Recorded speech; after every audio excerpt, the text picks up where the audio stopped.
If you watch anime long enough, every once in a while you'll start to get this kind of itch. Maybe you can relate if you read a lot of books or listen to a lot of music, it's kind of the same thing. This itch is very specific in nature. For example, this itch could be to watch a good romance. Or perhaps this itch is for a more intellectual series, because you know, I do like a good mindfuck series every once in a while to get me thinking. But lately I've had this itch to watch a very dark and gritty series with lots of action and adrenaline. The last time this itch was properly scratched for me was sometime at the end of last summer. You may recall that as being the time that the Black Lagoon OVA, Roberta's Blood Trail, was released.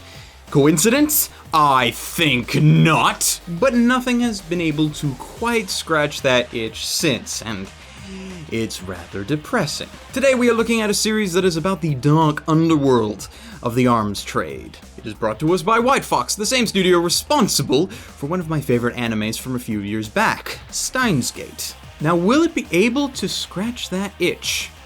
Let us find out. Ladies, gentlemen, and others, my name is Arcada, and welcome to Glass Reflection. Today, the double season release of Jormungand. Let's jam.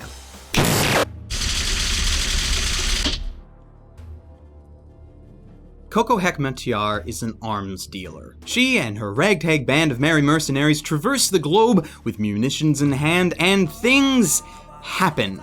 Those things just usually tend to be of the gunfight and explosion variety. This is more of a character-driven series than one with a complex and intricate story, though a story does exist. Over the course of the series, we get to know more about Coco and her crew, with episodes answering questions about who these people are and why the hell they are following an arms dealer around. As such, the explanations are the show's major strength, and the standalone episodes are much more entertaining than anything involving an overarching story. Not to say that the overarching series plot is not good, because for the most part, it is. The problem is that the payoff wasn't as good as I would have liked it to be, and even the journey to the payoff wasn't really that memorable. Another thing, I don't know if you can consider this a good thing or a bad thing, is that the series is rather upbeat considering its content. Sure, people killing other people with guns in anime, sometimes rather extravagantly, has become more commonplace, but the arms trade has always been a rather dark and depressing subject in a real-life context, and places like Hollywood have made reference to that in the past. Now, it's not like the Japanese don't know how to make depressing stories involving guns and warfare, because they do. But it is interesting to me how much more fun this series makes the whole arms dealing profession out to be. Yes, the job is dangerous, I'm not contesting that. But at times this story feels more like something out of a first-person shooter rather than something that's based off reality. Now again, that is something that could be considered a good thing or a bad thing. The lack of depressing material in this series makes it a lot more enjoyable than it could have been, and of course, a lot less political. Heck, the series even goes out of its way to make everything less depressing than it already is by adding in comedic animation, on top of which, the writers also decided to give out some weird personalities for Coco and some of her crew. Speaking of... Yes, that was a horrible segue and rather obvious. I know, going with it anyway.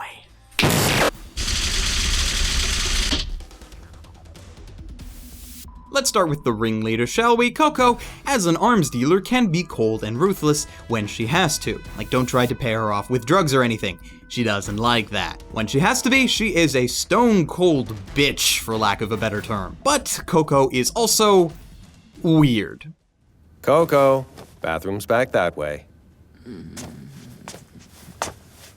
While on the job, she is quite professional. But to her subordinates, she can be quite crazy with little regard to much of anything. Except, you know that behind all that, she has a mind that is ticking faster and harder than Light Yagami or Zero could ever dream of. Now, the next most important character is a member of her team, Jonah. Jonah's claim to fame is being a child soldier.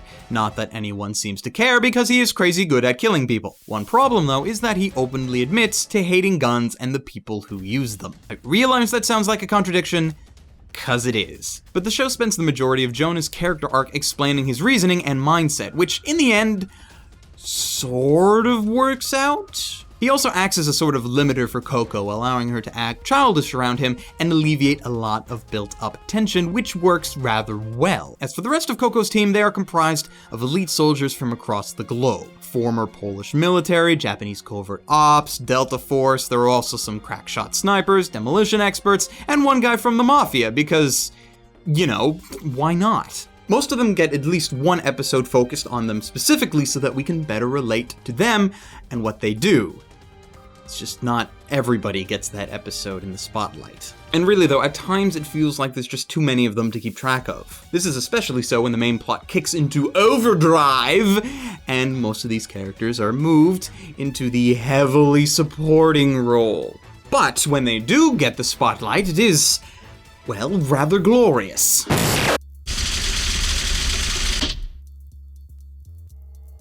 Now, as far as animation quality, Studio White Fox has produced a show, being this one, that is on par with their previous series, like Steins Gate. This is despite the fact that nobody on the creative team was actually part of Steins Gate. Like the director, the script writer, the guy in charge of series composition, none of them did Steins Gate, which would have had me worried at the beginning, but still, White Fox, cool. And still, these guys have decent resumes. Like for series composition, we got the guy that did the same thing for Trigun. For scriptwriter, we have the guy that was in charge of Hellsing Ultimate. Like the director was at the helm of such great works like My Buddha, and also things like School.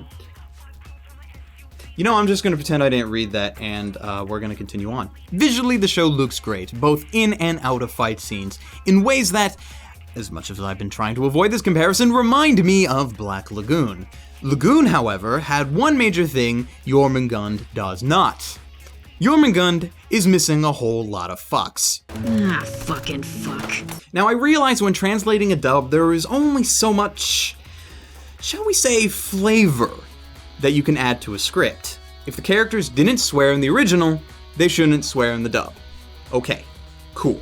And while I am fine with that, it is something that I kinda wish happened anyway. In response though, the dub does have a crap ton of references if you know what to look for, from pop culture to Homestar Runner. Me, a dragon? Only if I get to be a peaceful, fun-loving one, no burninating or anything.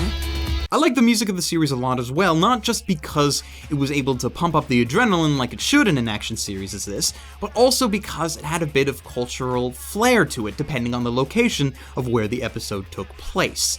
A nice touch. Also, the show's first opening is amazing. End of story.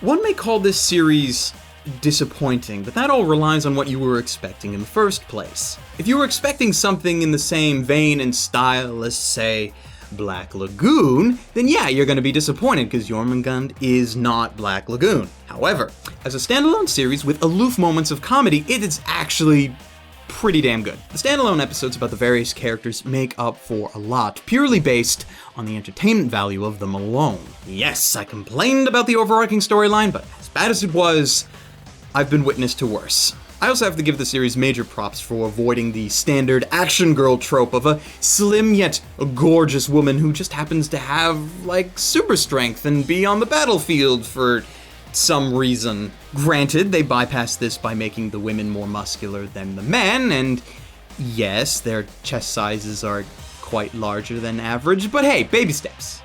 Baby steps. If you have an itch for an action anime that is a little more serious but not too gritty, then Jormungand will do you fine. So with all that in mind, I have meticulously calculated values for the categories of story, characters, animation, sound, and my own personal enjoyment, which after sending it all the way around the world and having it shot in the butt multiple times, has me awarding both seasons of Jormungand with an overall score of 7.94 out of 10, and a recommendation to stream it rather than buy. But buy if you feel the need. I actually had trouble deciding which of the two I should recommend. Despite its flaws, it is solid entertainment material, but the flaws do make me question if this series is worth saying, "Oh my god, you need to buy this!" So it's up to you, really. Hell, I bought it and I don't regret it, though others may not feel the same. At the time of this video, Jormungand has been licensed and is available from Funimation Entertainment, and more than likely, if you have access to Funimation's streaming site, the series should be available to you there as well. So you have wonderful, wonderful options. For alternate anime recommendations, I point you towards Black Lagoon and more Black Lagoon. Okay, yeah, that's not really fair, is it? Okay. Black Lagoon and Phantom Requiem for the Phantom. Lagoon is obvious, but Phantom is another example of a series that had good promise with its main storyline, but it's really the characters that you end up watching the series for. And between those two, you should hopefully find something to your liking. And that's it for me. Please subscribe if you enjoyed the video, follow me on Twitter if you feel so inclined, and until next time, ladies, gentlemen, and others, stay frosty.